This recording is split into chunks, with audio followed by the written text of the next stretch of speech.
আমরা প্রথম মদিনায় গেছি আগে। মদিনায় যাওয়ার পরে 2 দিন 3 দিন পার হয়ে গেলে আমার এক ভাতিজা খবর পায় আসছে। আমি থাকতাম মসজিদে বেলালের পাশে, বাসা ছিল 3 তলায়। কি যে সুবিধার জায়গাটা পাইছি, রাত্র শেষ রাত্র হইলেই পশ্চিম দিকের জানালাটা খুললেই দেখতাম সবুজ রঙের গম্বুজটা। মন ভরে ভরে মনের আশা পুরা করেছি। কি আশা পুরা হয়েছে বলবো না আপনাদের কাছে। আল্লাহ আপনাদের তৌফিক দেখ সবুজ রঙের গম্বুজ দেখার। সকলে বলে ওই ছেলেটা রাত্রে 11টায় 3 তলায় উঠে আমার গলায় আঞ্জায় ধরে কাঁদতেছে, চাচা চাচা বাড়িতে আসছেন? হো, আমার মারে দেখেইছেননি? 3 বছর ধরে চাচা মারে দেখি না। বললাম হ দেখে আসছি, ভালো আছে।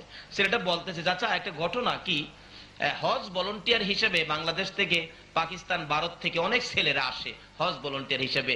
এবার একটা ছেলে বাংলাদেশের মসজিদের নববীর ভিতরে হজ ভলান্টিয়ার দায়িত্ব নিয়ে আসছিলেন, কিন্তু ছেলেটা মসজিদের নববীর ভিতরে ঢুকে কাজ করতে পারে না, দৌড়ে বাহির হয়ে যায়। জিজ্ঞেস করলাম কি হলো? ছেলেটা কয়, আমি তো বুঝি না, আমার গায়ে আগুন জ্বলতে থাকে, কে যেন আমারে মারতে আসে, ভিতরে থাকতে দেয় না। তা আমরা ভাবলাম যে নতুন আশ্চর্য, বাড়ি ঘরের জন্য মায়া, কিছু টাকা আমরা সকলে মিলে দিলাম, কয়েকদিন বাহিরে থাকো, এ টাকা খরচ করে খাও, ঘুরে ঘুরে দেখো, মনটা শান্তি হোক, আবার কাজে আসে ডুইকো। 2-4 দিন পরে আবার ঢুকলো, ঢুকার পরে সে একতাই ভিতরে ঢুকলে দৌড়ে বাহির হয়ে যায়, মসজিদের নববীর ভিতরে থাকতে পারে না, শরীরে আগুন জ্বলে, কে জানি মারতে আসে, একবারে অসহ্য থাকতে পারেই না। আমরা সকলে মিলে রাত্রে বসলাম, কিরে তোর কি হইল, আসল কথা কও তো। ওই বাঙালি ছেলেটা হজ ভলান্টিয়ার কাঁদতেছে আর বলতেছে, সঙ্গীরা আমাকে দেশে পাঠায় দাও, এই মসজিদের নববীতে চাকরি সম্ভব হবে না। কেন?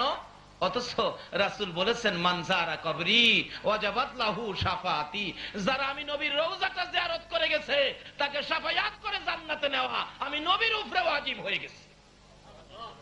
নবী রওজা যারা জিয়ারত করেছেন ভক্তি শ্রদ্ধা ভালোবাসার সহিত, রাসূল আপনাকে শাফায়াত করে জান্নাতে নিবে। শুধু আপনাকেই নিবে না, 400 জাহান্নামীকে জান্নাতে নেওয়ার অনুমতিও দেওয়া হবে। এই নবীর সাথে সম্পর্ক রাখতে রাজি আছেন না? আসুন না, শেষ কথাই চলে যাচ্ছি। এবার এই যুবকটা বলতেছেন, সঙ্গীরা আমি চাকরি করতে পারবো না, আমার দেশে পাঠাও। থাকতে পারবো না, বুঝেছি কেন যে আমারে থাকতে দেয় না। কেন কেন? আমি যেদিন মদিনার মসজিদের নববীতে দায়িত্ব নিয়ে হজ ভলান্টিয়ার হয়ে বাংলাদেশ থেকে বিমানে উঠছিলাম, বিমানে উঠার 8 দিন আগে আমার মারে একটা লাথি মারছিলাম।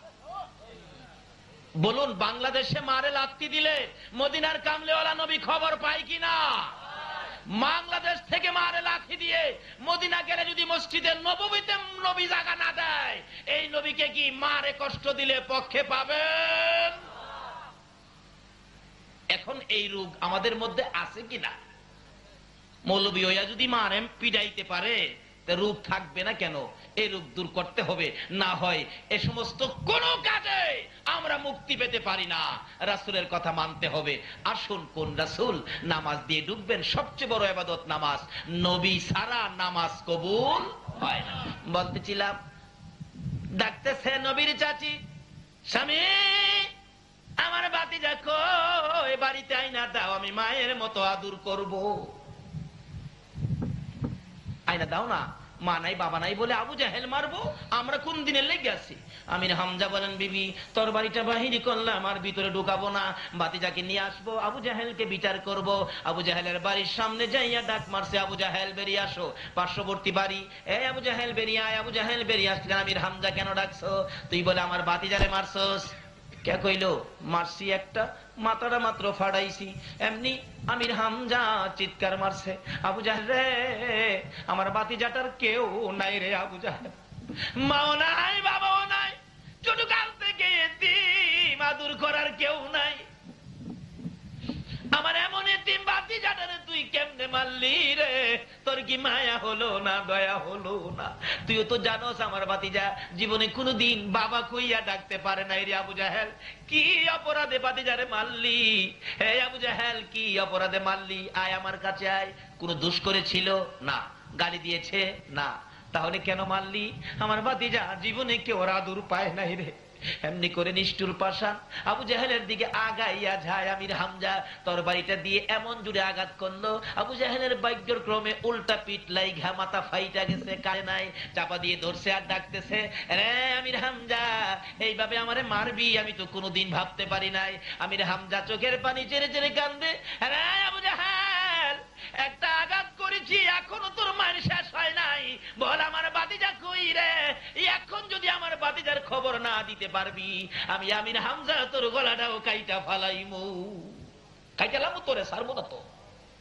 আমার বাতিজা ছোটকাল থেকে বাবা হারা মা হারা, এই বাতিজার তুই মারছস। তারপরও আমার ভাতিজা জীবনে কাউরে গালি দেয় নাই, দিছে দিছে, জীবনে কার ক্ষতি করে নাই। আমি দেখেছি আমার ভাতিজা 24টা ঘন্টারে গুনাহগার উম্মতের জন্য কাঁদছে। বল আমার ভাতিজা কোথায়? না হয় একটা কাজ সামনে যেতে দেব না। আবু জাহেল এইভাবে মাথা চাপাইয়া ধরে ধরে ডাকতেছে, আমির হামজা রে আমার আর মারিস না, আমি দেখছি তোর ভাতিজা রক্তে লাল লাল হইয়া এই দিক দিয়ে কানতে কানতে ওই পাহাড়ের পর পাহাড় পার হয়ে গেছে। আমির হামজা ঘোড়াটারে চালাইছে, ঘোড়ারে চল ভাতিজারে জংলায় রাইখায় আমি বাড়িতে আসবো না। যাইতে যাইতে যাইতে যাইতে বহুদূর চলে গেল, ভাতিজার সন্ধান পায় না। বাবলা কাটার জংলা ঘোড়া নিয়ে যাওয়া যায় না, ঘোড়াটা পাহাড়ের নিচে রেখে আমির হামজা তরবারিটা হাতে লইয়া একটা দৌড় মারে আর চিৎকার মেরে ডাক মারে, ভাতিজা রে আমি তোর চাচা আইছি রে ভাতিজা, কই খুঁজে পাওয়া যায় না। আমির হামজা বলেন, আমি একটু উঁচু পাহাড়ের উপর ওইটা দাঁড়াইয়া চারদিক দেখতেছিলাম, হঠাৎ দেখি একটু দূরে পশুরা চারদিক ঘেরাও করে আছে, পাখিরা গাছের ডালে বসে বসে কান্দে। ভাবলেন পশু যখন আমার কানে ভাতিজার খবর দিল ওখানে হয়তো কিছু হতে পারে। আমির হামজা বলেন দৌড়ে যাইয়া দেখি আমার ভাতিজা রে বসে বসে কান্দে। পিছন দিয়ে আঞ্জায়া ধরছে বাবা মুহাম্মদ সাল্লাল্লাহু আলাইহি ওয়াসাল্লাম, কেন কান্দো গো বাবা? আর কেঁদো না, আমি তোমার চাচা আইছি। ও ভাতিজা আর কাঁদতে হবে না, আমি তোমার চাচা আইছি। আমার নবী চাচার কণ্ঠের আওয়াজ পাইয়া পিছনের দিকে মাথা টুকুন ঘুরাইয়া, চাচার চেহারা বাবার কিছু আকৃতি আছে, আল্লাহু আকবার, চাচার চেহারার মধ্যে বাবার কিছু আকৃতি থাকে কিনা? আমার নবীর আপন চাচা ছিলেন বীরে আমির হামজা। এবার পিছনে তাকাইয়া ডাক মারছে, চাচা গো আমার বাবা নাই গো, আমার মা নাই গো। চাচা এই যে দেখেন আমার কপালের চারা মুবারক কিভাবে আবু জাহেল পাঠাইছে। আমার নবীর কান্না দেখে আমির হামজা চোখের পানি রাখতে পারে না, বাবা গো আর এইভাবে কেঁদো না, আমি সইতে পারি না, আর কাঁদতে হবে না, আমি আবু জাহেলের মাথা ভেঙে দিয়েছি। আবার নবী বলেন, চাচা আবু জাহেলের মাথা ভাঙলে তো আমি খুশি হব না, তুমি যদি আমার পক্ষে আসো খুশি হব। আমার নবী চাচা বলেন, বাবা উঠো উঠো, আমি তোমার পক্ষে যাব। জোরে জোরে কন্যা সুবহান। হ্যাঁ বাবা আসো, আমি তোমারে ভালোবাসবো, আমি তোমার পক্ষে যাব।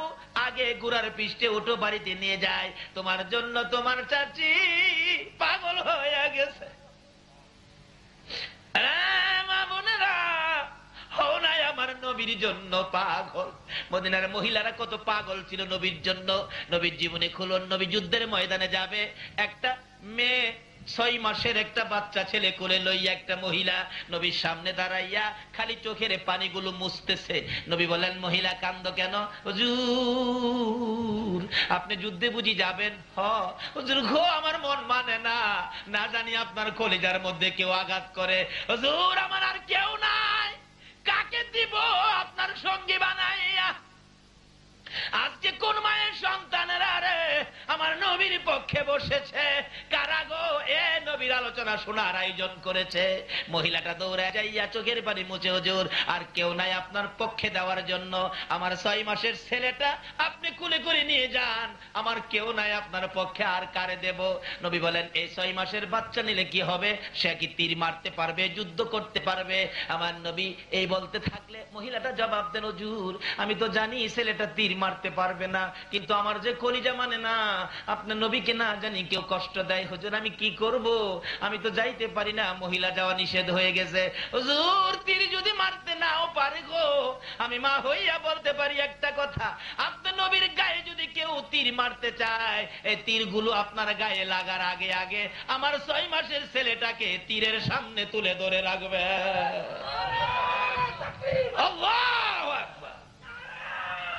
ইয়া রাসূলুল্লাহ, ইয়া গাউসুল আজম দস্তে জিন্দাবাদ, জিন্দাবাদ, মাশাআল্লাহ, মাশাআল্লাহ, জিন্দাবাদ, জিন্দাবাদ। আল্লাহু আকবার। কুল কায়নাতের নবী, এই নবী আমরার নবী, জোরে জোরে বলুন সুবহান। এই নবী থাকলে বলুন তো আমরা আর কোন চিন্তা আছে? কিন্তু নবীর পক্ষে আসেন, কি সমস্যা? এই নবীরে নিয়ে কত টানাটানি করে না। কেউ কেউ নবীরে মাড়িদা বানাইছে, আবার কেউ কেউ নবীরে নূরদা বানাইছে। আচ্ছা, আপনারা কি মাড়ির পক্ষে না নূরের পক্ষে? যারা মাড়ির চশমা লাগাইছে তারা কি দেখে? আমার বাচ্চা 10 বছর বয়স, হ্যাঁ চোখ উঠছে। আপনাদের এদিকে চোখ উঠে না? এটা কি করেন আপনারা? চোখে গরম পড়ছে, লাল হয়ে যা, তাকাইতে পারে না, বাতাস লাগলে কষ্ট হয়।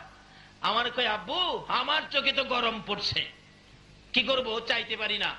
তখন কালা গ্লাসের একটা চশমা দিলাম যাতে বাতাস বুতাস কম লাগে। হ্যাঁ চশমা লাগাইয়া কই আব্বু কি সব দি কালো?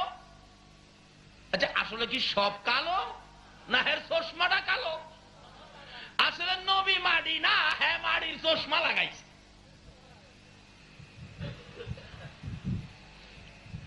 কে কোন দিকে নিবেন? চশমার দোষে মাড়ি হইছে, আসলে নবী নূর। কি বলেন? নবী কি? খালি নবী না তো, নবীর 2 মেয়ে বিয়ে করেছিলেন হযরত উসমান গনি রাদিয়াল্লাহু তাআলা, যার নামের লকব জিন নুরাইন। যেই মৌলবীরা নবীরে মাড়ি কয়, এই মৌলবীও উসমান গনির নাম কইয়া জিন নুরাইন কয়। আবার বাইত গেলে কয় মাড়ি, মাড়ো গেলে কই মাড়ি। কিতাব পড়ে বলা কয় উসমান গনি জিন নুরাইন, অর্থাৎ নবীজির 2 মেয়েকে উসমান গনি বিবাহ করেছিলেন, বিদায় উসমান গনিকে 2 নূরের অধিকারী বলা হয়। নাকি কোন মৌলবী কথাটা অস্বীকার করতে পারবো? নোহালির একবারে কইছি ইনকো আয় হরিত্তারি লেহিত্তারি না, মানে এরারে পানি কোয়াইতে পারবেন না। নোহালির কেউ থাকতারেন রাগেন না, পানি হ্যাঁ কোয়াইতে পারবেন না। মাস্টার বলতেছে লেখ পানি, হ্যাঁ লেখছে পয়াকার পা দন্তান্ন ঋষিকার নি হানি। এই আবার পয়কার পা দন্তান্ন ঋষিকার নি হানি।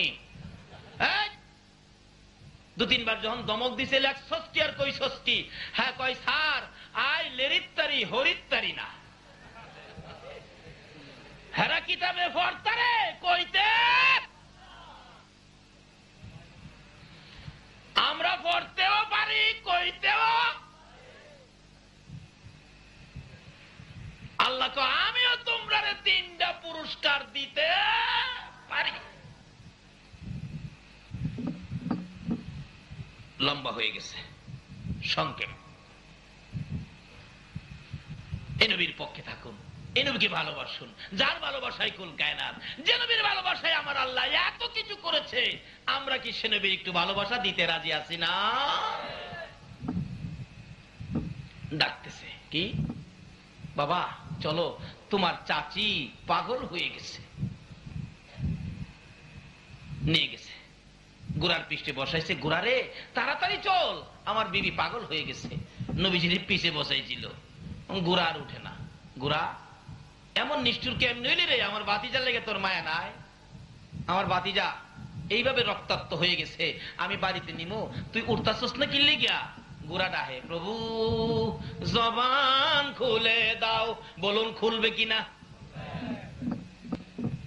ঘোড়া জবান খুলে যায়। ঘোড়া ডাকে আমি রামজা, কারে পাশে বসাইছ? চিননি আখিরি নবী, যার উসিলায় আমরা পয়দা হয়েছি। নবীর সামনে বসাও, না হয়তো আমি সামনে যাব না। আমি হামজাকে বাবা বুঝেছি, হরিণ তোমার কথা কয়, গোরাওয়াতি তোমার কথা ওই কয়। আল্লাহ কয় এই নবীর কথা মানতে আমি তোমরা রে কয়। সামনে বসাইলে ঘোড়া এক লাফে আমির হামজার বাড়ি। আমির হামজা বলেন এত দ্রুত গতিতে ঘোড়া কোনোদিন চলতে দেখি নাই। হাজির হলে ঘোড়ার পৃষ্ঠে আমার নবী বসে আছে, রক্ত মুবারক, চেহারা লাল হয়ে রয়েছে। আমির হামজার বিবি ঘরের কোনাটার মধ্যে দাঁড়াইয়া বাতিজার অপেক্ষায় আছে। গোরা কাছে আইসা গেলে আমির হামজার বিবি দেখে বাবা মোহাম্মদ গোরার মধ্যে বসা, রক্ত মুবারক লাল, দুইটা হাত বাড়াইয়া ডাক মারছে, বাতিজারে আয়, আমি তোরে মায়ের মতো আদুর করব। আমার নবী গোরার থেকে দুইটা হাত বাড়াইয়া নামছে, চাচি আমার মা নাই, বাবা নাই, আপনি কি আমার মায়ের মতো আদর করবেন? হাতে ধরে ঘরের মধ্যে নিয়ে বসাইয়া নবীর চাচি আমির হামজার বিবি রুমাল ভিজাইয়া ভিজাইয়া কপাল মোবারকের রক্ত মোবারক পরিষ্কার করলে মাঝখান দিয়ে আবু জাহেলের পাথরের আঘাতের দাগ, ফাটা কপাল বেরিয়ে গেছে। আমার নবীর চাচি কান্দে, বাবা মোহাম্মদ কি অপরাধ করেছিলা? তুমি কি আবু জাহেলকে মারছো? না চাচি। গালি দিছো? না। ক্ষতি করেছো? না। ধাক্কা দিয়েছো? না। তাহলে কেন মারলো? চাচি গো, আমি তো নামাজের মধ্যে ছিলাম আল্লাহ পাওয়ার রাস্তা দেখানোর জন্য। নামাজের মধ্যে আবু জাহেল আমাকে দিল মারছে।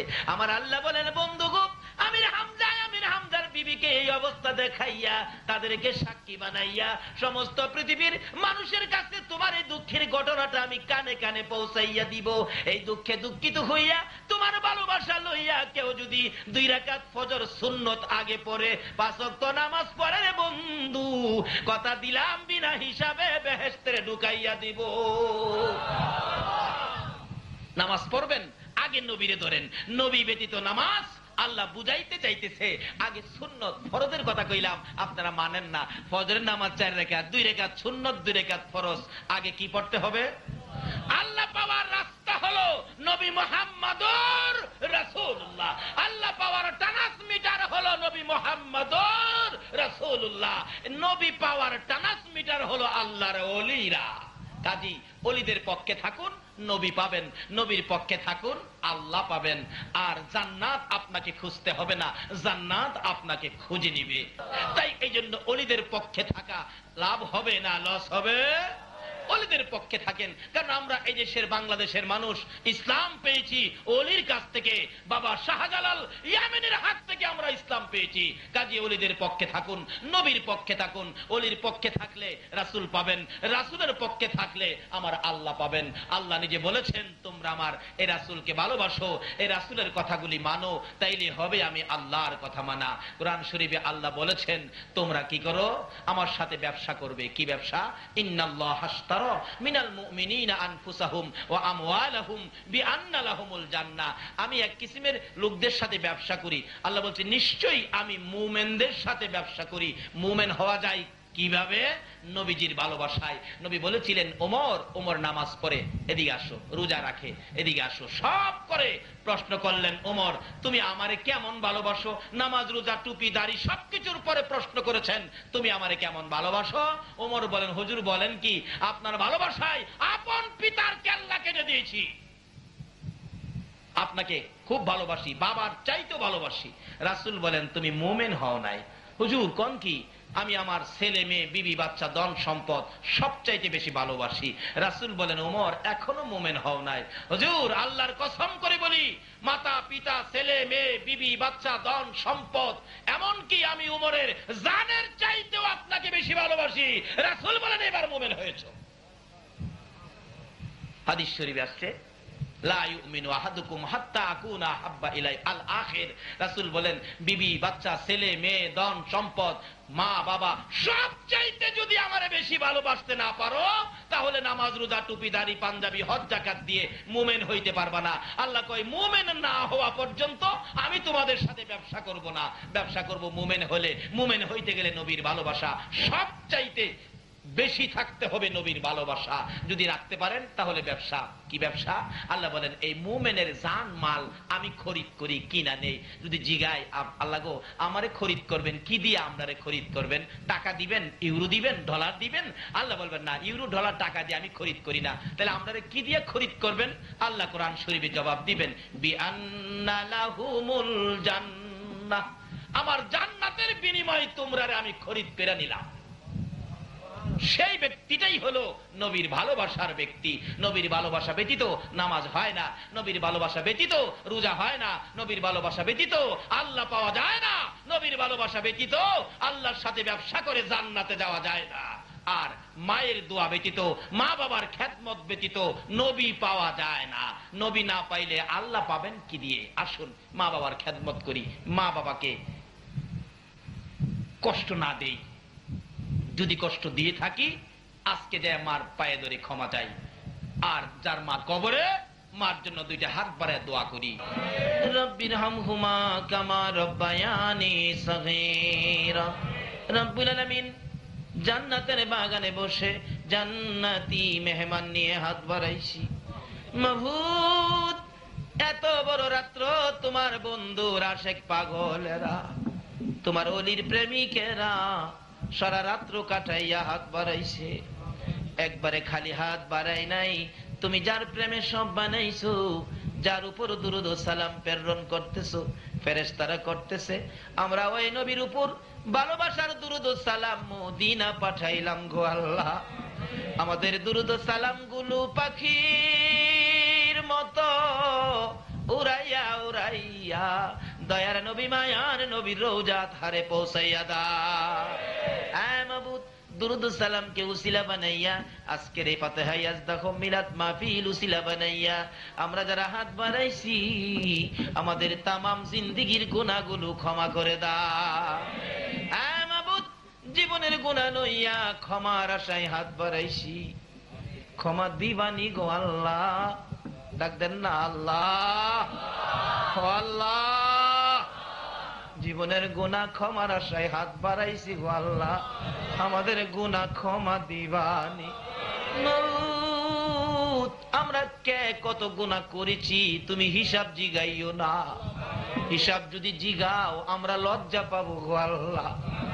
আজকের জন্য কে নামাজি কে বেনামাজি কাউরে কিছু কইও না, কে মেয়ে কে পুরুষ কে যুবক কে বুড়া কাউরে কিছু জিগাইও না।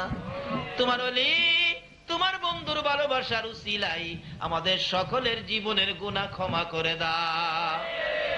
আয় মাবুদ, ক্ষমা চাইলাম জীবনের গুনাহ। আজকে যদি ক্ষমা না করো, কালকে তো তোমারই ক্ষমা করতে হবে। তাহলে ঘুরাইয়া দিলে ফিরাইয়া দিলে তোমার কি লাভ হবে গো আল্লাহ? আমার নবী 63 বছর জিন্দেগি গুনাহগার উম্মতের জন্য কাঁদছে গো আল্লাহ। এখনো 24টা ঘন্টাই নবী মদিনায় শুয়ে শুয়ে কাঁদে। আমাদের গুনার জন্য আমার নবীরে আর কাঁদায়ও না। এই মাহফিলে আমাদের সবাইকে তুমি মাফ করে দাও। আল্লাহ, মাফ যদি না করো, কবে জানি সাদা কাফন গায়ে লাইগা যায়, কবে জানি এ হাতগুলো কাফনের ভিতরে ঢুকাইয়া দিবে, মাথার মুডি পায়ের মুডি টাইনা টাইনা বাঁধবে, চারিজনে কাঁধে লইয়া গো নিষ্ঠুর ঘোর অন্ধকার কবরে নিয়ে যাবে। যেই ঘরে শোয়াইয়া দিলে এ বড় বাড়িতে আর আনবে না গো আল্লাহ। এই দুইটা হাত পচে গলে মাটির সাথে মিশে যাবে। ওই দিন আসার আগে যে হাত আমরা বাড়াইলাম, ফিরাইও না ঘুরাইও না। এই মাহফিলের সবাইকে তুমি মাফ করে দাও গো আল্লাহ। আল্লাহ, জীবনের গুনাহ মাপেন আসার দরখাস্তের পর আরেকটা দরখাস্ত করি, তুমি কিন্তু রাগ হইও না। এই মাহফিলে যারা কষ্ট করে বসে আছে, জানি না কার মনে কি ব্যথা, কার মনে জানি ব্যথার আগুন। মা নাই রে মা নাই, মা মা এ মধুর ডাক কার জানি বন্ধ হয়ে গেছে রে আল্লাহ। কার জানি বাবা নাই, বাবা বলে ডাক দেওয়ার সুযোগ কার জানি বন্ধ হয়ে গেছে। যে বাবা সন্তানের জন্য কত দরদ ছিল, চট্টগ্রাম থেকে সন্তান বাড়িতে আসে প্রত্যেক দিন রাত 10টায়, একদিন 10টায় আসে না, বাবা খানাটা খাইয়া ঘর থেকে বেরিয়ে গেছে। হে বাচ্চার মা, দরজা বন্ধ করো না, আমার বাবা কেন আসে না? আমি তালাশ করতে থাকি, রাস্তার কিনারে দাঁড়াইয়া থাকি। একটা গাড়ি যদি আসে, বাবা ডাক মারতো, আব্দুর রহমান আইসনি। হে ডাকের দরজা কার জানি বন্ধ হয়ে গেছে গো আল্লাহ। ওই মা কার জানি দুনিয়ায় নাই রে, যে মায়ের কুলে জীবনে কত পসরা পায়খানা করেছি। অন্য মহিলারা পায়খানা দেখলে নাকে কাপড় দিত, তোমার আমার মা জীবনে নাকে কাপড় দেয় না। হে মায়ের অভাবী, বাবার অভাবী, কে জানি হাত বাড়াইছে রে আল্লাহ। এই অভাবীর অভাব দেখলে তোমার কি মায়া লাগে না? কুরবানির ঈদের দিন গরু বাজারে যাবে, ঈদের 2 দিন আগে গরু কিনবে একটা ছেলে। গরুর কাছে যাইয়া যাইয়া খালি কান্দে। জিজ্ঞেস করলাম, বাবা কাঁদো কেন? টাকা কি চুরি হয়ে গেছে? না হুজুর। কাঁদো কেন? পেটে কি ব্যথা হয়ে গেছে? না হুজুর। কেন কান্দো? ছেলেটা জবাব দেয় চোখে পানি লইয়া, হুজুর এই যে দেখেন আমার বয়সের ছেলেরা বাবার পছন্দে বাবা লইয়া গরু কিনতেছে, আমি কান্দি, আমার বাবা নাই গো, কার পছন্দে গরু কিনবো? মাবুদ, বাবার অভাবী, মায়ের অভাবী কে জানি। মায়ের অভাবীরা কি করে নিজে দেখেছি। একটা মায়ের পাগল, 5 বছর বয়স ছেলেটা, মা বাচ্চা হবে ডেলিভারি। এলাকার মহিলারা কয় অবস্থা ভালো না, হসপিটালে পাঠান। মা বুরগা পড়তেছে, ছেলেটা বারবার মায়ের কাছে যায়, আম্মু তোমার চোখে পানি কেন? ব্যথা উঠে গেছে। বাবা চোখে পানি, হসপিটালে যাইতেছি। কেন? বাবারে মহিলারা কয় আমার অবস্থা বলে ভালো না। ছেলেটা ডাকে, আম্মু হসপিটালে গেলে কোন সময় আসবা? আমারে নিবানি? না তোমারে নিতে পারবো না। তাহলে তুমি কোন সময় আসবা? বাবা আমি তো বলতে পারি না। মা গো দেরি করো না গো মা, তাড়াতাড়ি চলে আইসো। তুমি যদি রাত্রে বাড়িতে না আসো আমি কার গলায় ধরে ঘুমাবো? মা কান্দে, বাবু পারবনি আমার বাবা আমার গলায় ধরে ঘুমাইতে। মায়ের কান্না দেখি ছেলেটা বারবার প্রশ্ন রাখতেছে, মাগো এইভাবে তুমি কান্দো কেন? ব্যাপারটা কি? মা 2টা হাত বাড়াইছে, আয় আমার পাশে আয়। বাচ্চাটারে বুকে লইয়া মা 2 গালে চুমাইয়া চুমাইয়া কান্দে। বাবা গো হসপিটালে যাই, তুমি তোমার নানার কাছে থাকো। বাচ্চাটা আবার জিজ্ঞাসা করে, মা কোন সময় আসবা? মা জবাব দেন, বাবা যাইতেছি, অবস্থা বলে ভালো না রে বাবা। যদি তোমার ভাগ্য ভালো হয় মায়ের মুখ দেখিবি রে বাবা, ভাগ্য যদি খারাপ হয় জীবনে আর কোনদিন মা কইয়া ডাকতে পারবি না। বাচ্চাটা চোখের পানি ছেড়ে ছেড়ে কান্দে। মা রিক্সা করে রওনা হয়েছে, একটু পরে পরে বাচ্চাটার দিকে তাকাইয়া ডাক মারে, বাবু আমি পারবো নি এই বাবারে আমার বুকে লইতে। বাচ্চার দিকে তাকাইয়া তাকাইয়া মা বিদায় হয়ে গেছে। হসপিটালের মধ্যে চিকিৎসা শুরু হলো। রাত্র 10টা বাইজা গেছে, কোনো খবর আসতেছে না। বাচ্চাটা একটু পরে পরে জিগাই, নানা গো আমার আম্মু যে আসে না, আমি কার গলায় ধরে ঘুমাবো? একটু পরে একটা যুবক ডাকতেছে, চাচা বাড়িতে আসেননি? হসপিটালের খবর জানেননি? না চাচা গো আপনার মেয়ে হসপিটালে মারা গেছে। নানা চিৎকার মেরে ডাকে, মামুদ রে আমার নাতি কার গলায় ধরে ঘুমাবে? জীবনে কি আর মা কইয়া ডাকতে পারবে না? মা কইয়া কি আর ডাকতে পারবে না? ছেলেটা জিগাই, নানা তুমি কান্দো কেন? জবাব দেন নানা, হ্যাঁ নাতি তুমি ঘুমাইয়া যাও, সকালে তোমার মায়ের কাছে নিয়ে যাবো। রাত্রে 12টার দিকে লাশ বাড়িতে আইসা গেছে। মহিলারা ডাকতেছে, বাচ্চাটারে ঘুম থেকে জাগাইয়া তার মাকে জীবনের শেষ দেখা দেখাইয়া দাও না। তার নানা বলে, না না ঘুম থেকে জাগাইস না, মৃত দেখলে সে ভয় পাবে, দাফন করে ফেলছে। সকালবেলা ডাকতেছে, নানা চলো না মায়ের কাছে যাই, বিকালে যাব। বিকাল হইলে কান্দে, নানা গো চলো না মায়ের কাছে যাই, সকালে যাব। সকাল হইলে বিকাল, রাত্রে হয়ে গেলে পরের দিন রোজার ঈদ ছিল। বাচ্চাটা কান্দে, নানা কালকে আমারে কে গোসল করাবে গো নানা? কে আমার শ্যামাই পাকাইয়া খাওয়াবে? কে আমার 2টা গালে 2টা চুমো দিবে? নানা বলেন, আর সহ্য করতে পারি না, যা তোর বাবার কাছে যা। ঈদের দিন রাত্রে বাবার সাথে ঘুমাইলে রাত্র 12টা 1টায় স্বপ্নে দেখে তার মা এসে ডাকতেছে, বাবা গো মা মা কই আর কাঁদো না, আমি তোমার মা কবরে চলে গেছি রে বাবা। ছেলেটা বাবার গলায় ধরে কাঁদে, বাবা গো আমার মা বলে কবরে চলে গেছে, জলদি করে আমার মায়ের পাশে নিয়ে যাও না। ঈদের দিন সকাল বেলা ছেলেটাকে গোসল দিতে চায়, গোসল করে না। সেমাই খাওয়াইতে চায়, সেমাই খায় না। কাপড় পরাইতে চায়, কাপড় পরে না। বাবা গো আমার মায়ের কাছে নিয়ে যাও না। আমার বয়সের ছেলেরা আমার হাতে গোসল করতেছে, জামা পরতেছে, মা দুই গালে টুমাইয়া টুমাইয়া দূর করতেছে। ছেলেটাকে আঙ্গুলে ধরে ধরে লয়ে যাইতেছে ঈদগার সামনে, কবরস্থান। নতুন কবরের পাশে দাঁড়াইয়া ছেলের বাবা ডাকতেছে, ও ছেলের মা এমন নিষ্ঠুর কেমনে হইলা গো? তোমার বাবা কান্দে, একবার গোসল করাইয়া দিয়া যাও না। ছেলেটা ডাকে, আব্বু এখানে কেন কান্দো, চলো না হসপিটালে যায়। ছেলের বাবা বলে, এই হসপিটালের মধ্যে তোর বাবা তোর মা জীবনের ঘুম ঘুমাইয়া গেছে। ছেলেটা মা মা কইয়া কবরের উপরে পড়ে গেছে, মা আর আসে না। হে মায়ের অভাবী কে জানি হাত বাড়াইছে রে আল্লাহ, বাবার অভাবী কে জানি হাত বাড়াইছে। এই মুহূর্তে ওই সকল মা বাবার কবর জান্নাতের বাগান বানাইয়া দাও। আল্লাহ মা বাবা যারা দুনিয়াতে আছে হায়াত বাড়াইয়া দাও, আমার আব্বার হায়াত বাড়াইয়া দাও। মা বাবা কেমন জিনিস বুঝার তৌফিক ছেলে মেয়েদেরকে দান করে দাও। আল্লাহ দাদা দাদি নানা নানি শ্বশুর শাশুড়ি আলী আওলাদ বংশধর মুরব্বী পাড়া প্রতিবেশী খানদানবাসী মহব্বতী এই এলাকার জমিনের নিচে যত মুমিন মুমিনাত ঘুমিয়েছে সকলের কবর জান্নাতের বাগান বানায়া দাও। আল্লাহ মাহফিলে সারা রাত কষ্ট করে যারা বসে আছে আল্লাহ যে যে আশায় হাত বাড়াইছে সকলের আশা পুরা করে দাও। আমাদের মধ্যে যারা অভাবী অভাব দূর করে দাও, যারা অশান্তিতে আছে শান্তি দান করে দাও, যারা বিমারি বিমার সেবা করে দাও। মাবুদ তুমি তো সব কিছুর মালিক, ডাক্তার ছাড়া ওষুধ ছাড়া চিকিৎসা ছাড়া ভালো করতে পারো। এই মাহফিলের সভাপতি সাহেবকে তুমি সুস্থ করে হায়াত বাড়াইয়া দাও। আল্লাহ সৈয়দ বাড়ির দুইজন সোনার সন্তানের কথা বলেছে, রিয়াদ আরেকজনের নাম মাবুদ গো, এই দুইজনকে তোমার কুদরতি হাতে আমানত করলাম গো মাবুদ।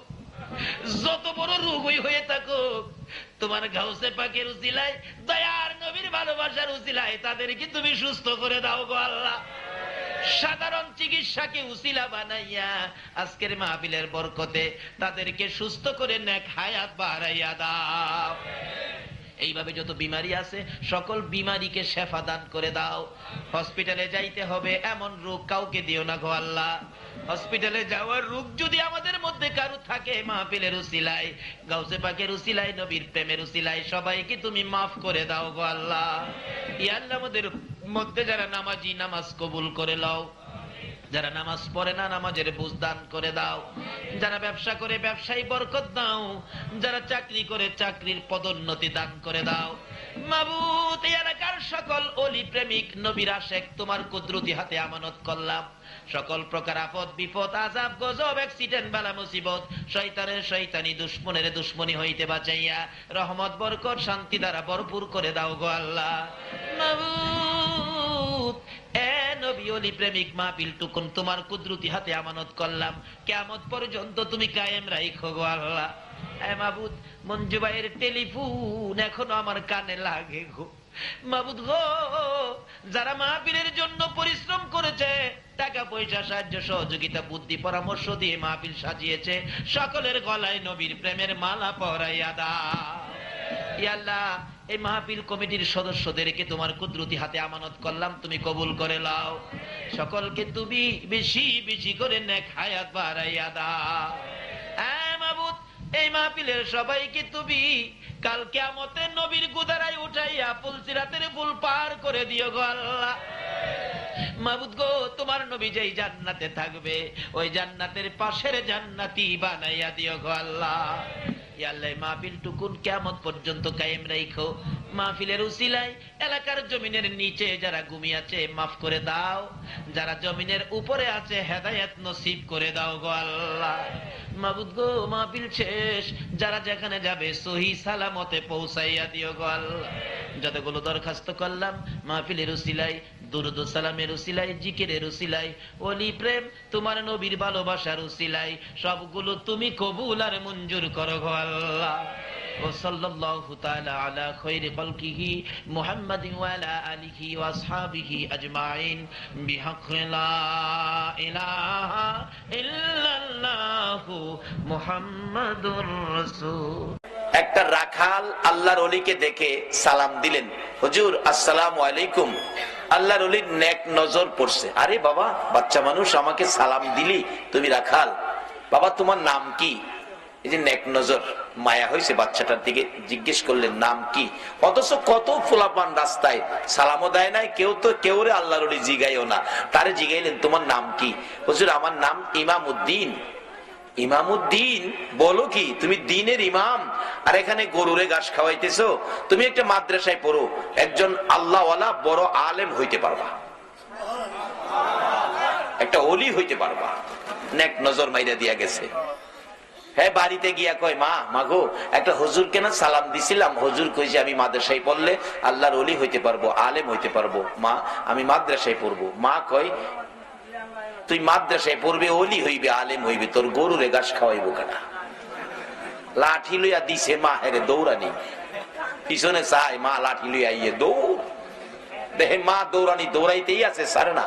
মা কই তোরে সাইজ করবো, তুই আলেম হইবে, ওলি হইবি, তোর গাবি খাওয়াইবো কে? দৌড়তে দৌড়তে জীবনটা বাঁচাইতে দেহে উপায় নাই। পরে দেখে মসজিদের দরজা খোলা, গিয়া মসজিদের ভিতরে ঢুকে গেছে। মসজিদে কি মা যাইবো লাঠি লইয়া? যত পাগলা মা ওই হয়, মসজিদে যাইতো না। মসজিদের কাছে তা ঘুরা গেলে কয় বাচ্চা গেলি? কই গিয়া বাচ্চে? ফিসের হেরাদি কয় না, কই গিয়া বাচ্চে? তাহলে বোঝা গেল এই নবীর উম্মতের একটা বাঁচবার জায়গা এখনো আছে। এই জায়গাটা কি? মসজিদ। যত আল্লাহর ওলির দরবার আছে বলুন, প্রত্যেক আল্লাহর ওলির দরবারে একটা মসজিদ আছে কিনা বলুন?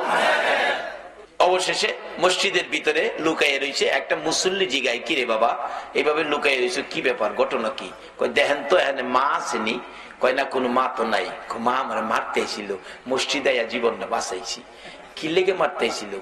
হুজুর না কইছে আমি মাদ্রাসায় পড়লে আল্লাহওয়ালা হতে পারবো, আবার আলেম হইতে পারবো। কইছিলাম মাদ্রাসায় পড়ুম, মা আমার দৌড়াইতেছে। কি লেগে কইছি? মাদ্রাসায় পড়বি? পড়বো যে জামু কেমনে, আমার কাছে তো ভাড়া নাই। হুজুর যে রাস্তা বলছে নদী পার হইতে হইব, নৌকা ভাড়া নাই। আমি তোরে খরচ দিমু, যাইবি? দিলে যাবো। খরচ মুসল্লি দিছে, হ্যাঁ নদী পার হইয়া গেছে। যাইয়া দেহে মাদ্রাসার অফিসে ওই হুজুরই বসে রয়েছে। হুজুর আসসালামু আলাইকুম, আমি ইমামউদ্দিন। আল্লাহওয়ালা বলেন বাবা তুমি আইসো, আসো আসো। একটা কায়দা দিয়ে বলছে মক্তবে যায় পড়ো, কারণ প্রথম ক্লাসে তো মক্তবেই ভর্তি হইতে হয়। তো মক্তবে তো সাধারণত ছোট বাচ্চারা পড়ে, প্রথম ক্লাস তো সেই বাচ্চাদের তুলনায় সে একটু বড়। তো অন্য বাচ্চারা কায়দা লয়ে আসে, হুজুর আপনি পড়তে আইছেন না আমরা পড়াইতে আইছেন? একটু বড় দেখে হ্যাঁ মস্কারি করে। উপরের ক্লাসের ছাত্ররা মুসলিম শরীফ বুখারী শরীফ পড়ে, তারাও আয়া কিতাব লইয়া বইছে, হুজুর পড়তে আইছেন না আমরা হরাইতে আইছেন, আমার হরাটা কইয়ে দেন। অবশেষে ইমামউদ্দিন বিরক্ত হয়ে গেছে, কি রে কারবার, আমি এখনো আউযুবিল্লাহ বিসমিল্লাহ পড়ি নাই, আর আমারে কয় পড়া কই দিতাম। গেছে হুজুরের কাছে, কায়দা হাতে, চোখের পানি ছেড়ে দিছে, হুজুর আমার বিদায় দেন, আমি পড়বো না। কেন? আমি এখনো আউযুবিল্লাহ বিসমিল্লাহ পড়ি নাই, বড় বড় কিতাব নিয়ে গেছে আমারে পড়া কই দিতে। হুজুর আমি কি বুখারী শরীফ পড়াইবার ক্ষমতা আমার হইছে? আমি পড়বো না হুজুর, চলে যাব বাড়িতে। আমার মস্কারি করে। আল্লাহর ওলি বলেন ইমামউদ্দিন আমি তোকে আনলাম পড়াবো, আর তোরে তারা মস্কারি করছে। জি বাবা এদিকে আমার কাছে আয়। আয়। সামনে গিয়া বসছে। বসার পরে আল্লাহর ওলি নিজের মাথার পাগড়িটা খুলে ইমামউদ্দিনের মাথায় পরাইছে। পরাইয়া দিয়ে হাতের চাবুকটা দিয়ে বলছে, ইমামউদ্দিন যাও, তোমাকে বেলায়েতের ওলি এবং বুখারী পড়াইবার আলেম বানায়া দিলাম, যাও। ভারতবর্ষের একজন ওলি যদি রাস্তার ইমামউদ্দিন রাখালকে বেলায়েতের ওলি বুখারী পড়ানোর আলেম এক নজরে বানাইতে পারে, আজকে যারা গাউসে পাকের স্মরণে মাহফিলের আয়োজন করেছেন, আল্লাহু আকবার বলুন। গাউসে পাকের কি কিছু দিবার ক্ষমতা আছে না? আল্লাহ যদি তৌফিক দেয় সব বাড়ি করবো আজকা। আসেন সামনে বাড়ি। বাবার আপনাদের কষ্ট হবে না তো? যাই হোক, মা বাবার খেদমত গাউসে পাক করেছে, এমনকি আল্লাহর রাস্তায় জিহাদ করলো। ইবাদতের মধ্যে ইবাদত আর নাই, এতগুলো ইবাদত করে যেই নেকি পাইলো আর একটা যুবক আর একটা মানুষ, সে মা বাবার উদ্দেশ্যে, আল্লাহু আকবার বলুন, মা বাবার উদ্দেশ্যে রাত্র গভীর বাড়িতে যাওয়ার সময় মনে মনে ভাবতেছে, হাই রে আমার মা বুড়া মানুষ, আমার বাবা বুড়া মানুষ, মা বাবার জন্য কি নিতে পারি, মা বাবার জন্য কি কিনতে পারি। একটা ফলের দোকানে ঢুকছে, ও ফলের দোকানদার, আমার বুড়া মা বুড়া বাবারে, যেই বাবা বাড়িতে যাওয়ার আগে সন্তানের মায়ায় বাস স্ট্যান্ডে যাইয়া দাঁড়াইয়া থাকতো, যেই মা সন্তান বাড়িতে না আসা পর্যন্ত রাত্র 2টা বাজলেও দরজাটা খুইলা দাঁড়াইয়া থাকতো, ওই মা বাবার জন্য কি নিতে পারি রে বাবা। 2টা কমলা কিনেছে বাবার জন্য, 100 গ্রাম আঙ্গুর কিনেছে মায়ের জন্য, প্যাকেট লইয়া রওনা হয়েছে। রাত্র 10টা বাস স্ট্যান্ড থেকে যাইয়া বাসের থেকে নাইমা দেখে বুড়া বাবা হারিকেন লইয়া বাস স্ট্যান্ড দাঁড়াইয়া রইছে। বলুন বাবা ছাড়া এই দয়ার দরদ আর কেউ দেখায় কিনা? বুড়া বাবা হারিকেনটা লইয়া বাস স্ট্যান্ড দাঁড়াইয়া রইছে, রাত্র 10টা। বাবা আইসো, এতক্ষণ করছো কে রে বাবা? বাবার শহরে কাজ ছিল, আসতে দেরি হয়ে গেছে, চলো আমি অনেকক্ষণ ধরে তোমার লেগে দাঁড়িয়ে রইছি। বুড়া বাবা হারিকেন, এই হারিকেন কার জানি ছিল করে নিবা গেছে। বাড়িতে যাইয়া দরজার কিনারে দেখে মা দরদি সন্তানের ব্যথায় কান্দে গো বিনাইয়া বিনিয়া। বাবা আইসো, আমি তো তোমার মা, এই ঘরে যাই না, দাঁড়ায় রিসি, তোমার বাবা তো বাস স্ট্যান্ড গেছে। ঘরের ভিতরে ঢুকি, মা গো মা 100 গ্রাম আঙ্গুর তুমি খাও গো মা, আর 2টা কমলা বাবা তুমি খাও। বাবা কমলা পছন্দ করে, বাবার হাতে কমলা দিল, আঙ্গুর পছন্দ করে, বুড়া মা মার হাতে আঙ্গুর দিল। নিজের ঘরে আগে গেল না, নিজের ছেলে মেয়ের খোঁজ খবর নিল না, আগে বাবারে কমলা দিল, মার হাতে আঙ্গুর দিল। মা কমলা লইয়া, বাবা কমলা লইয়া, মা আঙ্গুর লইয়া খুশি, আর দোয়া করতেছে, মাবুদ গো কেমন সন্তান আমার দিলা গো, আমাদেরকে কেমন সন্তান দিলা। নিজের ঘরে না গিয়ে আমাদের খোঁজ খবর নিল, নিজের সন্তানের না দিয়ে আমরার হাতে কমলার আঙ্গুর দিল। মাবুদ আমরা খুশি হলাম।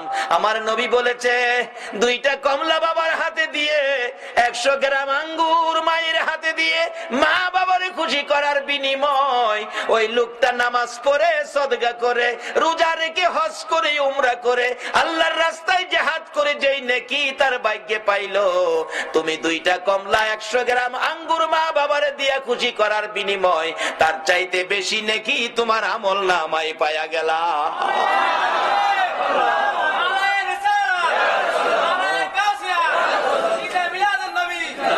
বাবারা মা বাবারে কষ্ট দিয়া মক্কা মদিনায় হজ করতে যাইেন না।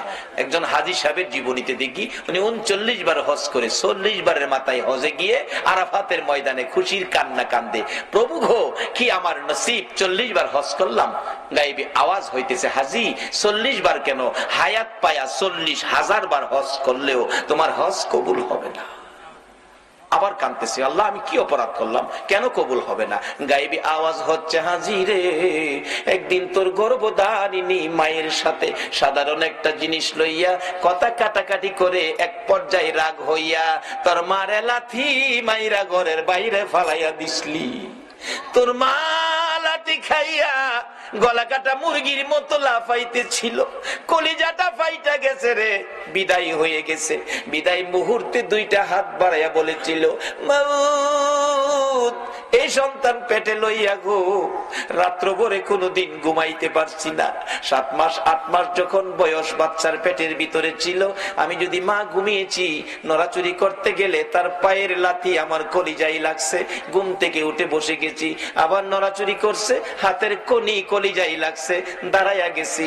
জীবনে কত রাত্র দাঁড়াইয়া দাঁড়াইয়া কাটাইছি, না ঘুমাইয়া রাত্র কাটাইছি, ছেলের লাতি কনি খাইয়া গো আল্লাহ। তারপরে দুনিয়ায় আসবে প্রসব ব্যথায় কলিজা ফাটা ব্যথা সহ্য করেছি, আজকে কি সেই সন্তানের লাতি খাইয়া দুনিয়ার থেকে বিদায় হব? মাবুদ গো বিচার তোমার কাছে দিয়ে গেলাম, এই বিচার তুমি কইরো, আমি মা বিদায় হলাম। বিচারটা দিয়েই মা দুঃখিনী দুনিয়ার থেকে বিদায় হয়ে গেছে। আমার আল্লাহ বলেন, হাজী রে লাতি দিয়া মার কলিজা ফাটাইয়া মারে দুনিয়ার থেকে বিদায় করে দিয়ে আরাফাতের ময়দানে 40 বার হজ করতে আইসা কান্দো, আমি আল্লাহ জানিয়ে দিয়ে দিলাম রে। মার কলিজা ফাটাইয়া 40 বার কেন, 40,000 বার হজ করলেও তোমার হজ আমি কবুল করব না। আমার নবী বলেছে তোমার মা বাবাই তোমার হজ, তোমার মা বাবাই তোমার নামাজ, তোমার রোজা, তোমার মক্কা, তোমার মদিনা, তোমার মসজিদ, তোমার মা বাবা হলো তোমার জান্নাত। সব ঠিক আছে, মা বাবার সাথে সুতা পরিমাণ বেশকম চরিত্র, আচার আচরণ ব্যবহার যদি খারাপ থাকে সব শেষ হয়ে গেছে। কারণ মা বাবার উসিলাতেই আমরা দুনিয়াতে আসছি, মা বাবার উসিলাতেই আমরা দুনিয়াতে আসছি। মা বাবা যদি কষ্ট স্বীকার না করতো, ছোটকালে যখন বিছনাত পায়খানা করতাম, মা যদি পরিষ্কার না করতো, তাহলে এই পায়খানাত ফইরা থাইকা ঠান্ডা কইরা দুনিয়াতে মইরা গেলাম বলে এই সময় একটু প্রস্রাব পায়খানা মা আমাদের শরীরে থাকতে দেয় নাই। বাবা একটু রোগ হইলেই রাত্রে রিক্সা পাইছে না, গাড়ি পাইছে না, সন্তানটা কোলে লইয়া অন্ধকারে দৌড় মারছে ডাক্তারের কাছে। ডাক্তারখানা বন্ধ, দরজায় দাঁড়ায় বাবা কাঁদছে, ডাক্তার সাহেব দরজাটা খুলেন, আমার বাবার অবস্থা ভালো না। ডাক্তার বলছে এই মাত্র খালি শুইলাম, অন্য ডাক্তারের কাছে যান। বাবা চোখের পানি ছেড়ে ডাকতো, ডাক্তার তোমার 2টা পায়ে ধরি, আমার বাবারে বাঁচাও। এই দরদি মা বাবা ছাড়া পৃথিবীতে কেউ নাই। এই মা বাবার যদি কেউ কষ্ট দিয়ে থাকেন তাইলে আর নামাজ পড়েন না, রোজা রাখেন না, হজ জাকাত কিচ্ছু করেন না, কোনো কাম হইতো না। আগে মা বাবার দরবারে যান। বলে হুজুর কেমনে যাইতাম, মা বাবারে 10 বছর যাবত 12 বছর যাবত কষ্ট দিতেছি। আজকে মাহফিল শেষে মা যে ঘরে থাকে যায় খালি একটা ডাক দেন, মা বাবা কই, মা বাবা কই। এই 2টা শব্দ দুইজনে শুনলে দেখবেন আনন্দে আত্মহারা দরজাটা খুলে দিয়া বলবে, বাবা রে তুই কেমনে রে আমারে বাবা কইছস, মা কইব আমারে কেমনে মা কইছস।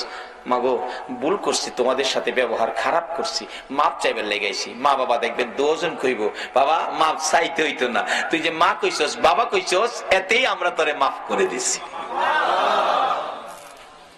এই মা বাবা যদি কবরে থাকে বলে হুজুর মা বাবারে কষ্ট দিছি, আর মা বাবা তো কবরে, এখন কি করব? মা বাবার কবরে যান, কবরে গিয়া মা বাবার জন্য কান্দেন। কি কি কইয়া কানবেন? আল্লাহ শিখাইছে, রব্বির হামহুমা কামা। এইভাবে কানতে থাকেন।